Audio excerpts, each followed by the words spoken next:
Hello. Welcome to Hold the Ball. Hope you guys are well. Thanks again for tuning in. Just quickly, this is the California Rugby League ball over there, all the way from the States. But in saying that, I digress. I've got with me here Fanatics, and I've also got another special guest, a fan favorite, actually, if you will, Dummy Half Podcast. But in saying that, thanks again, guys, for tuning in. I'll give it to you first, Fanatics. Just give us a bit of introduction, man, and how you're going. I'm Warriors NRL Fanatics. Hope everyone's doing well. It's great to be back on your channel, Hold the Ball, and looking forward to tonight's show. And big welcome to Dummy Half Podcast as well. So I'm looking forward to it. Awesome, as and Dummy Half Podcast, bro. Over to you. A bit of an intro, bro, and how you going?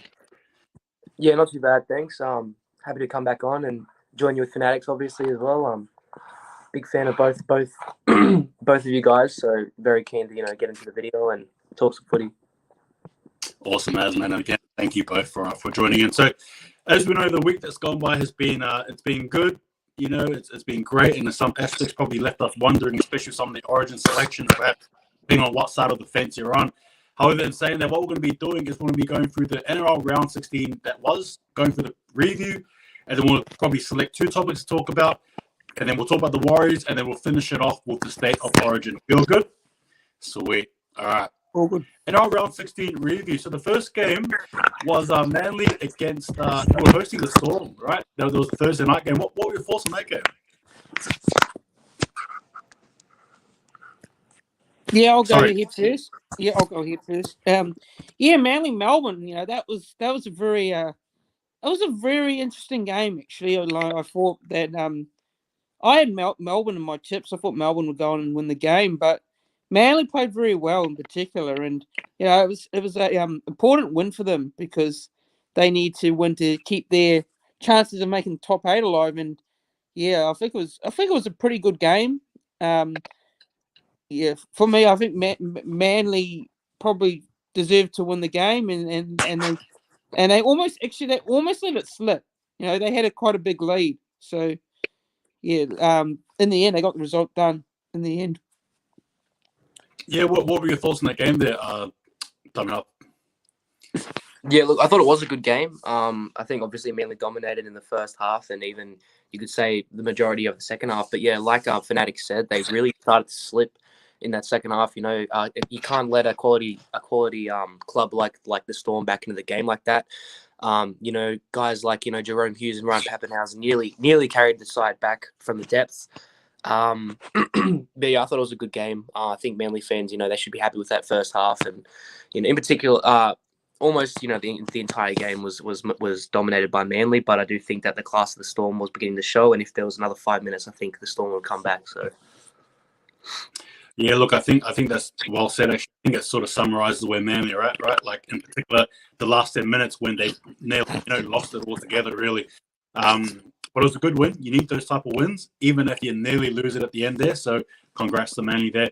Second game was on the Friday, and that was the Knights and the Titans. I don't think we need to summarize this game as much as we just probably need to highlight just how, unfortunately, not great or bad the Titans are. What are your thoughts on that, man? Fanatics. Look, this wasn't a game really that you'd want to sit down and watch. It wasn't really the highlighted game of the week, and it turned out to be the case. Newcastle, Edric Lee with 5 tries, which was, I think he broke a record there for Newcastle Knights player to score the most amount of tries in a game. So, yeah, huge congratulations to him on that achievement. But the Gold Coast Titans really, they were pretty awful. They really didn't offer a lot in terms of the way they played, and Newcastle, well, full credit to them. They did what they had to do, which was in front of them, which is to win the game, because they had to win, and they did so. So yeah, Titans, that for me, they are definitely contenders. At the end of the year, well, they are in that position at the moment. So there's a lot of pressure on Justin Holbrook there at the Titans. So yeah, I think they're under all sorts of pressure at the moment. Gotcha. And your thoughts on the game there, Dummy Up Podcast? Yeah, look, it's really just, kind of epitomizes what the Titans are as a club at the moment. It's not just the coaching staff, it's not the players, it's the culture in general. It's just a culture of mediocrity, unfortunately. And, I think the fans do deserve better. Yeah, like Fanatic said, Edric Lee just coming in with those 5 tries in the club record, I think is pretty sensational. But I also think that, kind of like a little bit off topic, but the career trajectory of Edric Lee has been interesting to say the least. You've seen guys like Dom Young and Nari Tuala, Stafford Toa before he went to the Tigers. This guy was getting, he was out of the squad. He was getting excluded from the squad every week, and he's come back in and he's actually played well this season. So, congratulations to Edric Lee on that record. But unfortunately, that's really the only positive to take out of that game. So. Yeah, well, I suppose if you're a Knights fan, you're definitely loving that for sure. Yeah, look, the way to sum up the game really was, I think the Titans are in trouble, and I think we'll just leave it at that. I think Fanatics, he summed it up nicely as well. They're probably contenders for the spoon, if not probably ahead of everyone else, really, to be quite frank. All right, and the Friday night game, that was, hang on, memory, that was Panthers, right? Was it Panthers? Yeah, Panthers, and what was it they played? Mind blank, sorry, guys. Roosters. Yeah, it was the Roosters. Yeah, that's right. Panthers and Roosters. What are your thoughts on the game, just quickly? Look, I thought it was a good game. Yeah, I really did. The Panthers started off pretty well, but the Roosters hanged in there for sure. And I think personally, from my opinion, I thought that the Panthers had a few, 50-50 calls go their way in this game in particular. And the Roosters were pretty unlucky to not get a few calls go their way in the game. So, but that wasn't probably the main reason they lost at the end of the day. But I think some of those calls definitely didn't help them.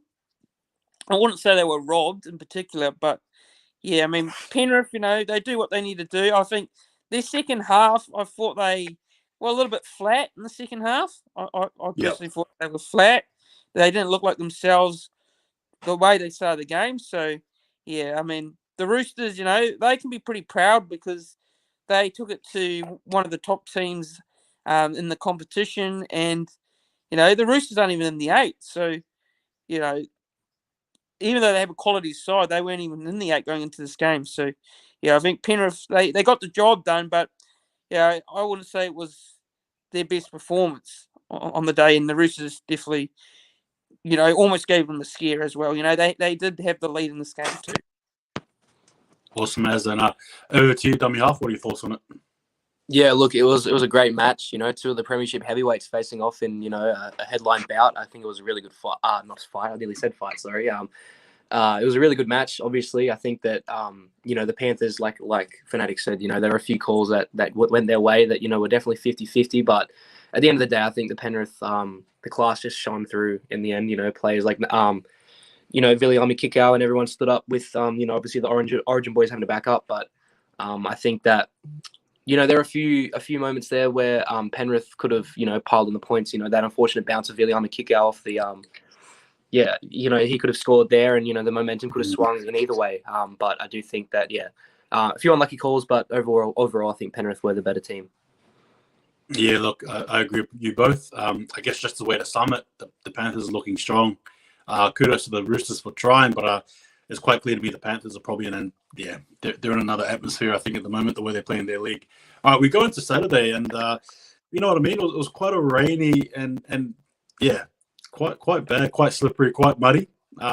Bulldogs against the Sharks. What are your guys' thoughts on that game there? Over to you, Dummy Half. Yeah, look, like you said, it was just a bit of a rainy, kind of miserable, I guess, afternoon. Obviously we love playing rugby league in the rain, but it does make it a little bit more difficult, ball security and that sort of thing of those natures. But overall a good game. I think that the Bulldogs definitely have a lot to kind of look forward to, especially if you look at their key additions for next year. Reid Marnie and Viliami Kikau and the like. I think they've got a lot to look forward to, and I think that, unfortunately for Trent Barrett, I think he was, in the end, the thing holding back this team. I think that's shone through as he's left. They've kind of elevated a lot. And, but I think more importantly, I think that game was a little bit overshadowed by the fact that, Matt Burton's contract situation is still up in the air. Obviously, this Panther CEO, Brian Fletcher, come out and said, that he thinks that they only signed a 2-year deal because he might want to come back to Penrith. So I think Canterbury's number one goal should definitely be to lock up Matt Burton long term. Okay, and Fanatics, your thoughts, man? Yeah, it was a very wet game. You can tell that the pitch was just soggy, very soggy, and a lot of puddles there. And I think the Sharks definitely handled the conditions well. over the Bulldogs for me. But yeah, at the end of the day, they got the job done. They even their attack, even they were willing to throw the ball around the Sharks, even in those conditions. And yeah, that's full credit to them. But yeah, they got the win at the end of the day, and the Bulldogs. Look, I wouldn't say they really handled the conditions, to be quite. Yeah, no, I agree, and I think Dummy Half sort of sums it up well there. Regarding the knock-ons and stuff. I think there was a high demand of HTB there for sure. A lot of that stuff there. So yeah, look, second game as well was the Queensland Derby, right up in Townsville there. A very hyped up game as it should be. There's always a blockbuster. Despite form, these two teams always bring it, regardless if it's the Cowboys and or the Broncos. And I suppose this game was, it lived up to the hype. It was arguably probably the game of the round, really, in terms of the match, but not in terms of, I guess, the outer context. But what are your thoughts on the game there, Dummy Half, man? Yeah, look, I like the game. I love the Queensland Derby. I think that it's, one of the biggest games in the rugby league calendar, and for good reason as well. The Broncos have kind of, they started off, a little bit rough, and then they kind of hit like a patch where they were going really well, and now they've kind of, faded back into obscurity a little bit. So I think, both teams really brought it that game. The Cowboys played really well and kind of proved why they're in the 8. Yeah. And over to you for the next. Yeah, look, I thought, the Cowboys, they pretty much, were the dominant side on the day, and the Broncos, look, they try to make a fist of the game, but I think the Cowboys, particularly, Jason Tambalalo, he played well. You had the winger there, and Murray Talangi as well, who's got picked for Queensland again, which we'll probably talk about later. But yeah, I thought it was a good win for the Cowboys. It keeps them in that top 4, and cements themselves in that third spot on the ladder. And also, with the Melbourne Storm losing, that also puts them closer to second as well. So, yes, if the Cowboys keep winning and Melbourne drops some more games, then the Cowboys could potentially take that second spot come the end of the season. So, yeah, it could be important as well in terms of that second spot. Panthers Cowboys grand final. Come on. All right. Yeah, look, just going to the comments here. Jugger here, I think he's referring to the likes. Yeah, I think the people like it because Fanatics and myself, we're not lagging around. We're actually, we're sort of being fluid, and it's good to see. Brad, you boys from Australia or New Zealand? No, man, we are all from Australia, bro. Just different states, all three of us. Okay, and the main event for Saturday was the Rabbitohs who were hosting the Eels, right? Yeah, that's right. Rabbitohs hosting the Eels. What are your thoughts on the game there, Fanatics? Yeah, well, this was a game which, kind of surprised me a bit, actually. Not in terms of, the way the Eels go about it, but the way the Rabbitohs played, because having Latrell Mitchell back was in, like I said in my tipping videos earlier in the week, and he definitely made an impact for sure, and their attack looked a lot better because this year their attack has just not been there, and they've been a little bit inconsistent, the Rabbitohs, their form. So, this was probably the best I've seen the Rabbitohs since last year's grand final, and yeah, they up and they put in a very good performance here in the wet conditions in Sydney. So Parramatta look very disappointing yet again. It's hard to really get a read on Parramatta. Like one week I tipped them, they lose. Or one week I tipped them, they lose, and the next week I don't tip them, they end up winning. So it's hard to get a read on Parramatta. They're so inconsistent. They're up and down. They beat Penrith and Melbourne this year away from home. Yes, it's a hard one to get a read on. But the Rabbitohs, Latrell Mitchell, Cody Walker, I thought they all played well. Cameron Murray especially. So, yeah, look, full credit to them because at the end of the day, they did what they, needed to do, and that was get a win, and that keeps them inside that top 8 as well. So it's an important game for them. Nice. Dummy Half, bro, your thoughts? Yeah, look, I think that game was, in essence, a summation, like an encapsulation of the identity of each team. You know what I mean? Like the Parramatta Eels have been marked by inconsistency the last couple of years. They've started off red hot and then they've started to fade away into obscurity in the latter half of the season, much like the Rabbitohs. Latrell Mitchell is a big part of their identity. You see that week in, week out when he's there. He is just such an X factor for that team. Even Cody Walker tends to play better when Latrell's back there at fullback. So no one can kind of, I guess, argue against the fact that Latrell Mitchell is probably the X factor in that team. And I think, the fact that he's pulled himself out of Origin selection, would he have been in the team regardless? You can argue that all day, but I think it was a very selfless move to focus on the club rather over his state. That's for sure. Yeah, look, I agree with you, and I'm sure Fanatics has a bit to say about that as well. But we'll leave that to the Origin discussion. But yeah, I agree. What he did there was, pretty good in my opinion. I like it. We're not going to go. We're going to touch on the Warriors game afterwards, but we're going to touch on the last game of yesterday, and that was the Raiders, the Dragons. Sorry, who hosted the Raiders. And I'll be honest, I didn't watch this game. This is probably the only game I did not watch. So over to you, I guess, Damian Podcast, if you watched it. Yeah, look, I didn't really watch it either. I'm going to be honest. I kind of saw a few clips. I was at work, unfortunately, but I did get to, see a few highlights, and I kind of got the I guess the impression, I guess, that a lot of their off-season recruits have kind of come into their own, especially Moses Sully, because he was really good at left edge, very explosive, very impactful in attack, and his defense is been marked by mental blank. Been inconsistent. Sorry, my bad. He's been inconsistent in defense, but his attack has always been the highlighting factor in his game. And he scored a try yesterday, obviously, which is good for him. But I think that the Dragons just managed to squeak through. It was a close game, that's for sure. But definitely a game that the Dragons should be proud that they won. That's for sure. And your thoughts on that, Fanatics? Look, to be honest, I didn't too much of this game as well, to be quite honest. I think this is the only game I didn't watch fully. But from what I've seen, it was a close game. It was, 2 points in it, I believe. Penalty goal, 12-10 or something like that. So, the Dragons, I think Moses Sully had a pretty good game.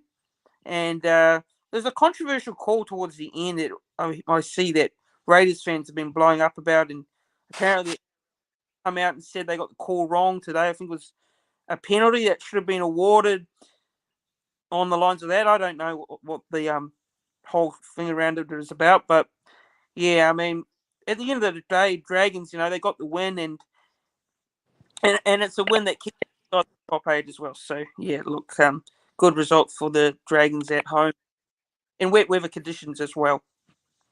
Yep, nicely said, boys. There. All right, so we're going through the HTB topics, and as mentioned before, I've only got 2. Though in saying that one may be pretty controversial, so I wouldn't mind your opinions on this one here.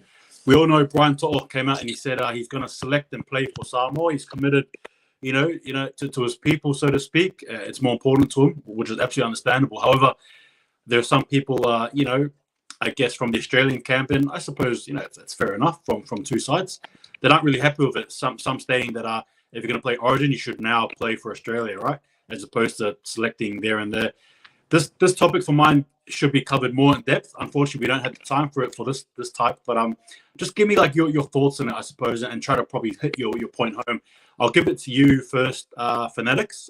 Give me your thoughts on this and the unravelment of it all. Yeah, look, I am personally not a fan of the way the eligibility rules are. It's a little bit confusing at times. One player can, play for Australia or New South Wales or Queensland, or they can go and represent someone like a Samoa or a Tonga or that's the old. That's why fans are a little bit getting a bit confused by it all, the way it's run, the eligibility. I think it needs to be looked at. Personally, I'd rather see players from Samoa or Fiji or Tonga represent Fiji, Tonga, like that. I'd rather see them just represent them instead of just representing New South Wales and then going and representing Samoa. That's the way I like to see it personally from my point of view. And I think that's how it should be. I don't think it should be you can swap and change between each country like that. Just willy-nilly, just any state you want to choose, go and play for Fiji if you want to play for Fiji. If you want to play for New Zealand, play for the Kiwis, just do it like that, because it can be very confusing. And, I don't blame, New South Wales if they're not happy if a player goes, oh, I want to play for Samoa next week, oh, I want to play for, Tonga, because it can be very misleading when you do it like that. So for me, I like seeing players represent their countries of Samoa, Fiji, Tonga, New Zealand. If you want to play for those countries, and play for those countries. Don't just go from one state to one country. That's just my view on it personally. Okay, yeah, look, I'll quickly just chime in my 2 cents. I pass it off to a dummy half.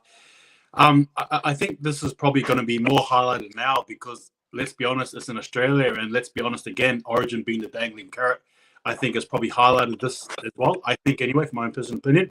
When obviously it happened in New Zealand, obviously there's a bit of controversy, but not so much because, let's be honest, you compare New Zealand Rugby League to Australian Rugby League, you can't do that, right? Australian Rugby League is shoulders above. It is what is the fact. Obviously, New Zealand, I think, as a nation, we do well. But, when we had all those Kiwi players first originally play for Tonga, there wasn't much of an outcry. And now I think we're seeing, especially with the young Pacifica boys coming up through the ranks, in Australia especially, you're going to see a lot more of them choosing to play for Samoa and Tonga over, say, for example, playing for Australia. In saying that, though, Origin is the dangling carrot, and it's a bit of a tough one there. I want to sort of get your view on this one here, Dummy Huffman. What are your thoughts? Yeah, look, I think it is interesting. Obviously, international eligibility is a big topic for discussion. You look at the fact that if you're playing for a tier 1 nation that isn't Australia, you can't play for New South Wales or Queensland. But if you were playing for a tier 3 nation such as Tonga or Samoa or Fiji, then you are eligible for Origin. So I think that is very confusing. That is a very bizarre kind of concept, I guess. But look, I have absolutely no problem with, as a New South Walesman, I have no problem with Brian selecting Samoa to represent. That's his culture, that's his background, that's his heritage, that's a big part of his identity. So I don't think anyone's blaming him for that. I personally, you look at past instances, you look at Will Hopewada and you look at Andrew Fafita, they both played for New South Wales and also Tonga.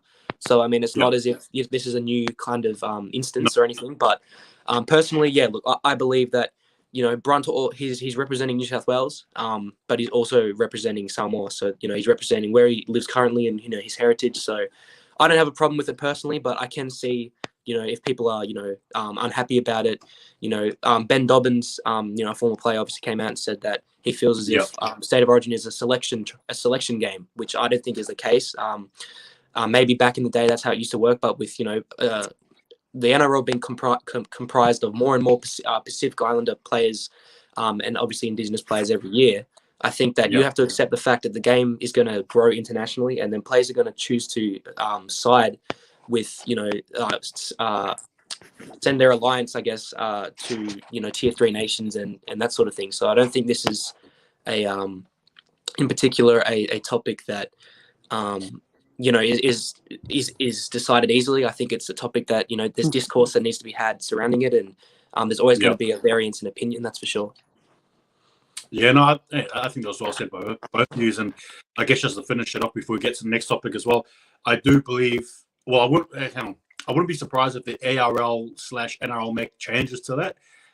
Obviously, now probably more people are trying to think or say that Origin should be the pipeline to the Kangaroos, but no, I agree with what you said there, Dummy Half, in the sense that it's very contentious. It's always going to be an argument, whether you like it or not. But I mean, ultimately, Toa is going to represent Samoa, and I suppose the consequences of whatever happens with that choice regarding what ARL, NRL do will I suppose come to the forefront, and that's the way it goes. But it does show, as you said as well, the changing of the times. The reality is there are more Māori, Pacifica, Indigenous players coming through the ranks.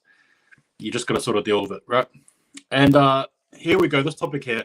So it's been announced that the Indigenous All-Stars, right, Māori All-Stars, for the first time ever, regarding this, obviously, Indigenous did tour back in New Zealand back in the day, I think about 50 odd years ago.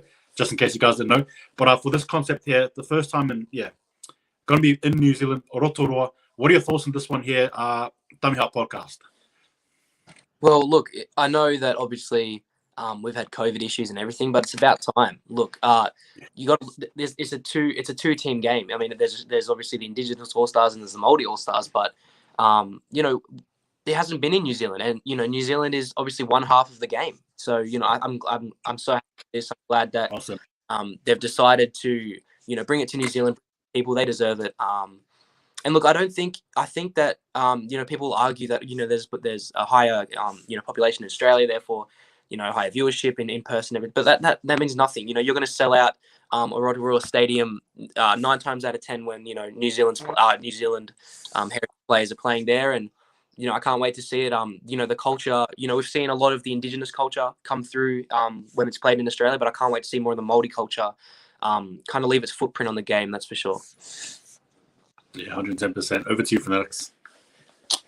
Yeah, I'm pretty happy with this news. I think it's great for the game of rugby league. New Zealand has been starved of footy for a long, long time, and we saw across the weekend that with the Warriors playing against the Tigers on the Sunday and New Zealand versus Tonga the previous week, we saw what rugby league is in New Zealand. It can there's quite a bit of support there, so it's important for sure. I think it's important for the game just to grow the game, because the way rugby league is in New Zealand is it's not popular.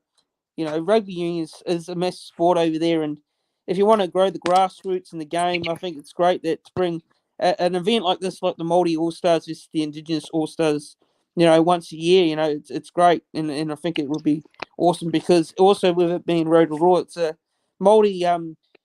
Māori is quite a big culture in Rotorua, New Zealand. So, yeah, I think it's great. The venue is a good choice, and I know Rotorua International Stadium is not probably a stadium that many people would have thought that would be playing it.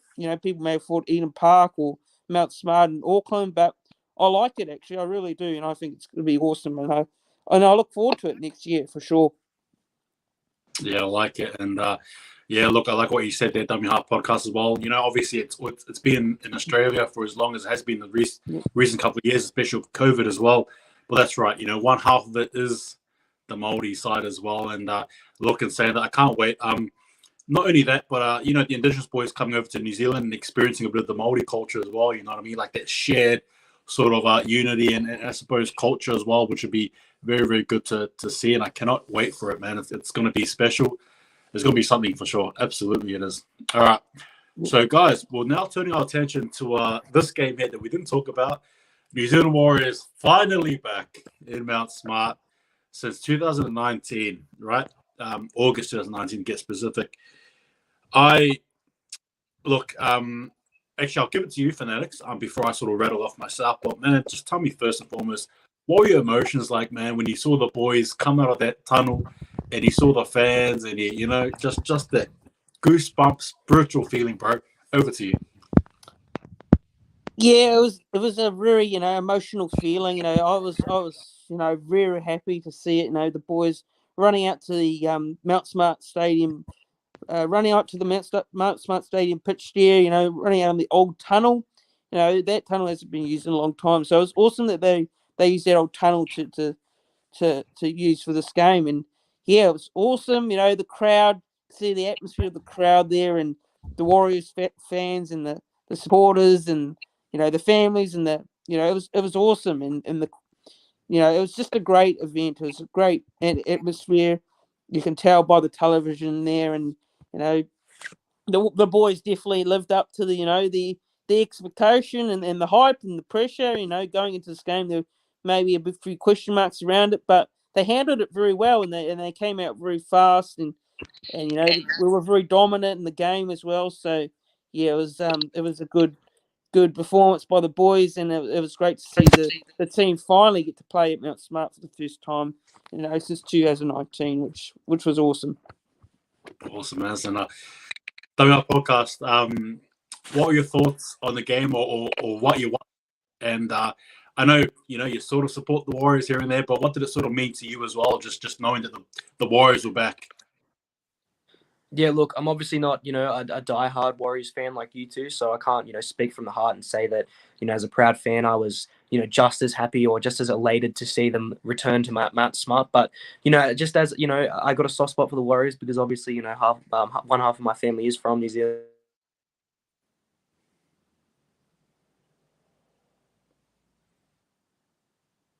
It was awesome to see. Obviously, I'm not a New Zealand Warriors fan per se, but like you said, not hold the ball. Sorry. Hold the ball. Yeah, sorry, I don't know, mental blank there. But I am a fan still, regardless. And I'd love to see the boys, return home. It's been a long time coming, and I feel happy the boys got the win, but there was also going to be a lot of pressure on the New Zealand Warriors returning home. They must have been happy to get home, but at the same time, if they had lost that game to the West Tigers, can you imagine the media backlash they would have received? So I'm really glad they won that game for both. The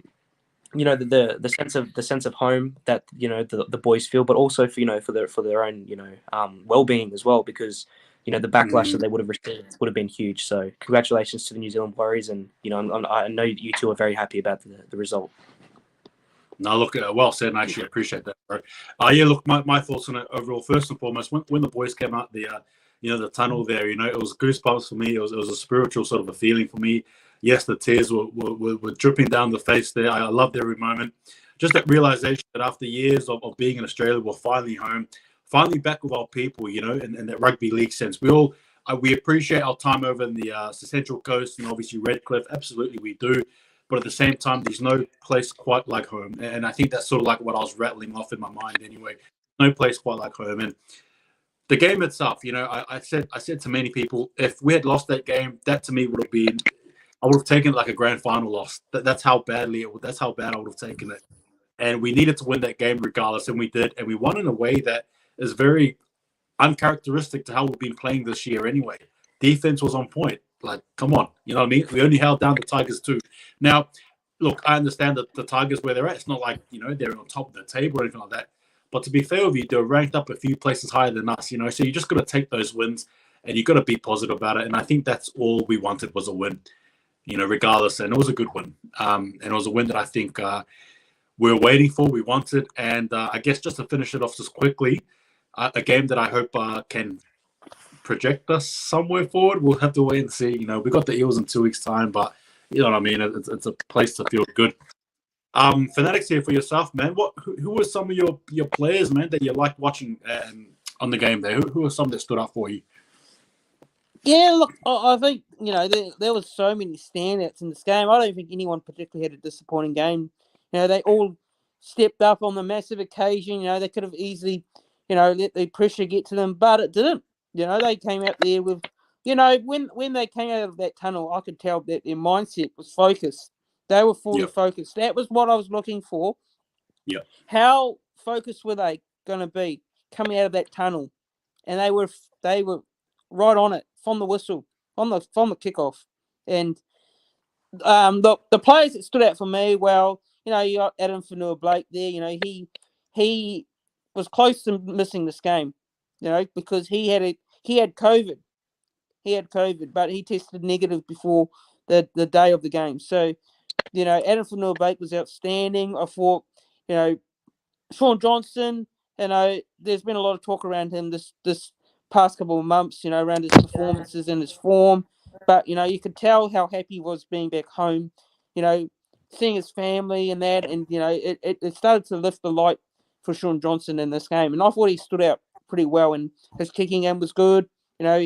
His leadership was great. He led the boys across the field there. So Shaun Johnson was great, And also I thought that there's a couple of others. I can name a few. Marcelo Montoya played well. I thought our back five was great. Chanel Harris-Tavita there in the fullback spot as well, who, isn't playing a position that, is his position. Reece Walsh, we know what happened to Reece Walsh with his COVID, unfortunately, ruling him out for the game. So I thought Chanel Harris-Tavita was pretty solid there in the fullback spot. And it's quite a number of players as well. Josh Curran, especially in defence, with his tackles that he made in the game. And I thought Wade Egan, a huge shout out to Wade Egan. Now, I am a fan of Wade Egan. I really am. I do like him. I think he's a player that many people, are pretty hypercritical of. And I think Wade Egan has been this year. I think he's been good when he's played for us, and especially in this game. The way he started this game, and he looked very threatening in attack. He definitely looked very threatening. You can tell his attacking game was great. The way he ran the ball. The way he, it just looked threatening every time he had the ball, and he helped out with our attack as well. So I got to give a massive shout out to Wade Egan. I personally gave him my man of the match in the game, and I thought he was outstanding for me on the day, and he's just rock solid. And there's a couple of others, but yeah, I'll probably end it there and let you guys, continue on and talk, give your thoughts. But yeah, that's pretty much it for me. But yeah, a lot of standout plays for me, and the Warriors players on the day, delivered. That's really what happened, and we were pretty dominant on the scoreboard as well.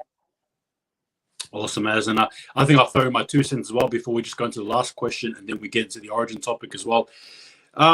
Yeah, look, for mine, I rattled off a few names in my review, right? From Shanaris Tavito, I thought played well in the fullback position, right down to, I guess the likes of R4 off the bench as well, right? Even Cernan, I think it was a good collective effort. One player I forgot to even mention and not even utter was Josh Curran for mine. And I suppose after watching my review, I was like, damn, I actually did not even name him once. I thought if you watch him play, he is exactly what we want in a player. He's got the mana, he's got the heart, he's a hearty-ass player. But that's right, you mentioned his defense. There was an occasion there, I'm not sure who it was that slipped. It may have been for Noah Paulie, I'm not sure who it was. But there was a Tigers player who was that close to scoring a try. And you just see that defensive effort there from Curran. Again, to be honest with you, epitomizing what we hope to see the Warriors play like every week, right? And I just thought for mine, he was absolutely great. And yes, absolutely. Sean Johnson stood up. I agree. Wade Egan, superb. Adam Fanor Blake, Toy Harris as well, leading the front foot, R4 from the bloody back fence. We love to see it. But overall, it's a good collective effort. But yeah, just for mine, I think for mine personally, I just thought Josh Curran for mine was very sensational in some key points there. And hearty as, and it's something that we can definitely look forward to as well. Look, I think I'll just ask this question there before we go into the origin. How much to yourself, how much did that win mean to you, man, before we go into origin? Yeah, yourself. Yep. Look, I thought that win was, it was just important. It was just important for the morale of the team, for the confidence, because this game, has been talked about for many years, in terms of the homecoming, many weeks, and yeah, it was a huge occasion that I'm sure that if we lost the game, there'd be a lot of people criticizing, and there'd be a bit of backlash as well. So I think it's massive for the morale and the confidence moving forward. And Stacey Jones as well is his first win as a coach for the Warriors. So yeah, massive congratulations to Stacey and on his first win there as a coach. So yeah, I think it's an important confidence booster moving forward, maybe into the rest of the season, because yeah, we want to finish the year off well. Yeah, and just quickly as well, just to quickly finish this off before we go to Origin. Yeah, look, I understand the Tigers, right? It's not like it's the Storm we beat. It's not like it's the Cowboys we beat, or the Broncos. I get it, but where we are, what we've been through, this could have been our 8th loss in a row had we lost this. So again, for those who are outside there throwing rocks, you got to understand the context as well. A lot of pressure, a lot of things haven't gone our way, and for us to get this win is great. It's needed, and yeah, like Fanatic said, hopefully something we can sort of use as a platform to jump from, hopefully jump to. So here we go. I guess is the main event sort of topic here, and I'm going to involve my friend Dummy Hut Podcast here. He's been, sort of silently waiting there. Apologies, bro. Look, I'm not sure if you have seen the squad. Have you not? What are your thoughts on the squad, man? I guess we can go state by state. I guess I will go Queensland first instead of the home team. What are your thoughts on Queensland squad, man? Yeah.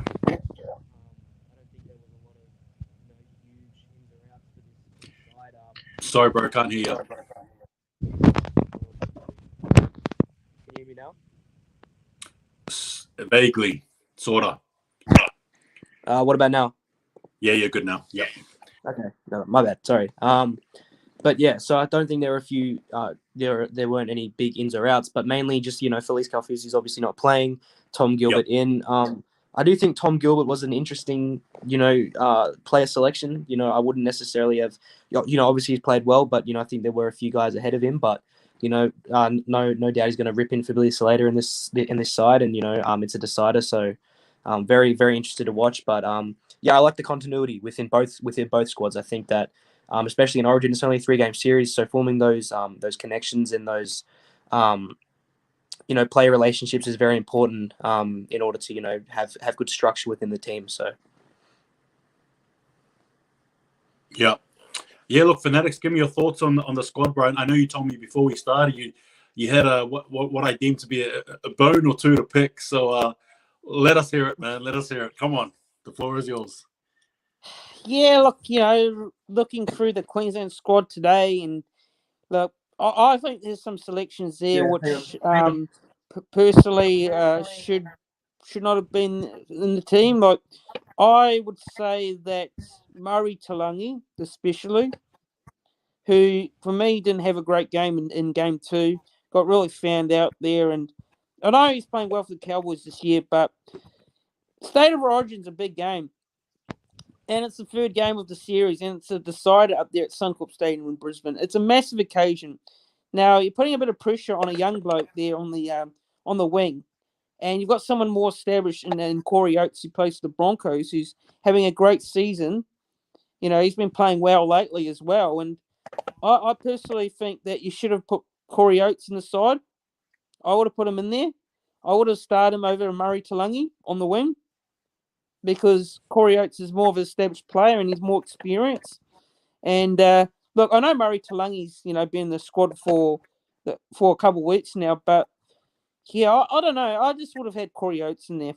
I thought Corey Oates probably should have been selected over lots of Murray Talangi on the wing. But besides that, look, I'm pretty happy with the Queensland side. I think it's a good squad, but that's the only selection I wasn't too happy with as a Maroons supporter. So I would have had Corey Oates in there, because his forms for me is probably, and the most established player and experienced player probably would have been better.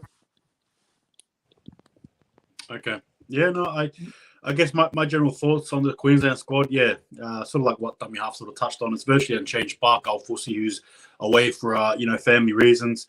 Nanai as well, I believe, is going to be starting too, which is the case. Gilbert coming in.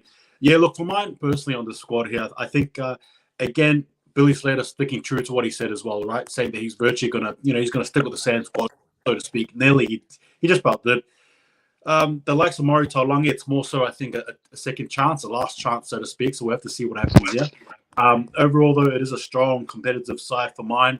Although in saying that, I do believe a big loss against the Blues does hurt. However, they get their chance to defend, right, on their own home turf, so to speak. So, again, it's going to be interesting. Fast forward Maui as well, right? Captaining the Titans, again, how does that affect the psyche as well? The likes of, I guess, Hunt, DCE as well, they may take this win as well. We'll just see what happens. What are your thoughts on the Blue squad there for yourself, Dummy Half, bro?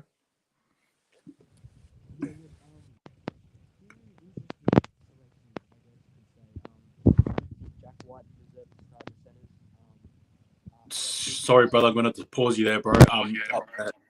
Yeah, just sorry. Not hearing you. What about now? Yeah, you're good now. Yep. All right. Yeah, sorry about that. Yeah, so I do think that Stephen Crichton starting at centre was another interesting decision by Brad Fittler, but I do think Jack Whiten deserved to be more than 18th man, but, that's a discussion for another day. I think that Jordan McLean coming into the starting side after not featuring at all in the last two matches is interesting. I do think that, having at least someone that had, been in the squad at some point this year, whether that be, Regan Campbell-Gillard or whoever else to come into that starting side. But, Jordan McLean's played well this season. A bit of a career revitalization, if you will. He was, masked by injury and that sort of thing in the last couple of years. And, he's really come into his own this season and proved that, he is one of the greatest probably forwards of the last 5-10 years. So I think Jordan McLean, whilst I don't necessarily agree with it, I do think he'll still play well, and I think that hopefully the Blues still get the win. Yep. Okay, Fanatics, give me your viewpoint of the Blues, and I know you love the Blues, man. So come on, let's hear it. Nah, New South Wales, they're going down for sure. Queensland will win. But look, I think the squad in general, there's quite a few surprising selections for me from New South Wales as well. Yep. Now, the particular one is no Jack Whiten. Yep. I would have had Jack Whiten in there over Stephen Crichton. I think Stephen Crichton in that second game was pretty quiet in particular. I don't think he really stood out to me. So yeah, I would have had Jack Whiten in there, but I'll probably Matt Burton definitely deserves to keep a spot in the side. He shouldn't be dropped, definitely. So, it's good that they've kept him in there. Of course they would, but besides that one, and also the Jordan McLean selection, which was very surprising. I was a bit surprised by that one. So, yeah, I don't know. I mean, it's a good New South Wales squad. It's going to be, they're going to be very hard to stop. I think they're going to be very threatening. And, the Maroons are going to have to watch out for the Blues and some of those players on the Wednesday night. So, yeah, I think it's a good New South Wales side overall, but there's some players in there that maybe probably I wouldn't have picked. But, yeah, overall, I think both sides are pretty good. So, yeah, I think New South Wales, yeah, they'll be tough to beat for sure. Yeah, I can hear the nervousness in your voice, which I like. Look, I think for mine, one player that definitely stands out in the selection here is Nathan Cleary. I guess it goes without saying he's definitely building, in my opinion anyway, a very good resume at such a young age. If we can even sort of highlight what he's done so far and compare it to the other players that we consider greats right now at this day and age, for example, I think Cleary's 24, so if he compares resume to Thurston at 24, Andrew Johns at 24, or even Cooper Cronk at 24, if I'm not mistaken, he's got a better resume than those three there at his age right now. He's doing a remarkable thing. And look, the way he sort of took game one and shouldered it like as if he was responsible and absolutely came out with an absolute, just a haymaker, right? Haymaker upon haymaker in game two, I think was good. Look, the reality is in the squad here, I'm definitely a bit challenged regarding the selection of McLean. I wouldn't have selected him, but in saying that, Dummy Heart Podcast does touch on it as well. He's had a good season thus far, and perhaps a season that you can't really ignore. And you've got to suppose, you probably got to reward, that effort with something, and there you go. Trbojevic in the squad is good. I'm happy about that, thankfully. No Whiten, surprising. But I guess I think the coach has gone with probably a more trusting sort of a selection as opposed to something where it's just reactionary, perhaps, or even going back right to game one. So look, with Crichton and Byrne being there, especially Crichton, obviously there's going to be a lot of people who've been focusing on him and the way he's been playing. But game three, I think, is probably going to build up for a special play, and I think it has his name written all over it. We all know what happened, unfortunately. Sorry there again, Rabbitohs fans, to bring it up. We all know what happened over there in Brisbane. Right, will that pass there from Walker? So we might see something there of the like anyway. But overall, it's a good game, a good squad. Sorry, and look, there's no, I guess there's no way to sort of talk about it apart from saying we know Queensland are desperate. Actually, over to you, just Dummy Half. What are your thoughts on, I guess, on how much the win means to Queensland and how desperate do you think they are? And obviously, I take it you're a Blues fan. I'm a Blues fan, but the reality, do you really think they can win this? And just give me your summation on the game and the psychology behind it, being a game three in Suncorp. Yeah, look, I think it's going to be a very good game. Like, obviously, it always is competitive. It's State of Origin. It's the best of the best. But I think that, just with the way the Blues played in game two, I think they really came back and proved that, they weren't psyched out by Queensland's dominance in game one. I think that they proved that, we are still a good side and we can still compete at the highest level, and that's what they did. And, they kind of proved that just how, talented they really are as a side when they started just piling on the points. When, Nathan Cleary scored back-to-back tries within 2 or 3 minutes. I think it just kind of epitomizes where they are as a side. This young core that they're building is elite, is really elite. That Penrith connection, it's sprinkled all throughout the side. really helps. I think having that continuity from club to rep level. But I think that a game 3 in Suncorp it's going to be a huge showdown. I think that obviously Queensland has the home field advantage, but I think the state of New South Wales, has the momentum, and they have all the driving force going into this game to go in and ambush the Maroons on their own turf. Yep, nice, well said. And for the next, I suppose I throw the question to you as well. Again, how desperate how desperate is the feel around Queensland winning? What are your thoughts on the game overall? And deep down inside, the Blues are going to win. So let's hear it. Come on. Yeah, look, I think every Origin game is so important. Every series is important, and obviously with last year, the Maroons, it's a new era now. With Billy Slater as a head coach and that. And look, if the Maroons don't win it this year, I don't think it'll be a massive disappointment because this has been Billy's first year as a head coach, and I'm sure the Maroons will learn a lot from it, even if they lose the series. So. Look, I think winning would be great and it'd be awesome because it'd be a great way to start the, Billy Slater era. But, we know New South Wales Blues, they're going to be very, desperate to keep the shield, keep it back in New South Wales. And look, I think home ground advantage is going to be massive. With Suncorp Stadium, it's a cauldron. It's a hard place to go and win. And we know New South Wales, when they go there, they tend to struggle when they go to Suncorp Stadium and play Queensland Maroons. It's a hard place to win. You got the crowd on you there, and I think if the Maroons, that could definitely help them across the line. The home ground advantage for sure. I know New South Wales in game 1 it didn't really help them because the Queensland Maroons had a good game plan and came in and beat them. But I think for me. The second game, that confidence that New South Wales would take out of that with that scoreline. No one was expecting that scoreline at the end of the day, and it happened. And I think they'll take a lot of confidence moving forward into game 3, even though it's in Queensland. So I think it's important, but it's going to be a tough game on Wednesday next week. All right. Yeah, look, I agree. And I suppose just before we sort of close the show, I think I'll just sort of summate it in my own words as well, just regarding the two teams. The way I look at it, honestly, frankly, is if Queensland win, it's going to be by 6 points or less. That's how I literally view it. However, if the Blues win, it could be either 6 points or less, or it could be 13 plus. But there's no way I don't see Queensland beating Blues by 13 plus. No way.